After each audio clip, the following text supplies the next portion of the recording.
এইবার নিয়ে 3 বার আছে ফর্ম জমা দিলাম, এইবার দেখি কী হয়, আসে কি না আসে, এইটাই সমস্যা।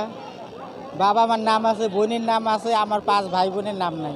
একটা কি আতঙ্কে আছেন? হ্যাঁ, অনেক ভয়ে আছি, তো ভয়ে আছি, ভোট দিতে পাই না পাই কোনো ঠিক নাই। এখন কি যে হবে কে জানে, ঠিক নাই। এখন যদি আসে কি না আসে, আসলে দিতে পারবো, না আসলে পারবো না, এরকম করছে। আমারও সমস্যা, আমার নাম ডিলিট হয়ে গেছে। জানি না, আমরা তো ভয়ে আছি কি হবে করার, মানে কিভাবে কি হবে জানি না।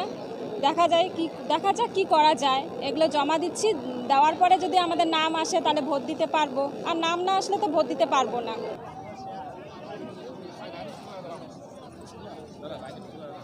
যে নামের একটু গরমিল থাকায় সামান্য একটা ইংরেজি অক্ষরের, তার জন্যই মানে ভোটার লিস্ট থেকে ডিলিটেড করে দিয়েছে। আমার নাম ডিলিট হয়েছে। আর কি ব্যাপারে ডিলিট হলো আমার তো জানা নাই। বাবা মা সগাড়ে আছে, আমার নাই।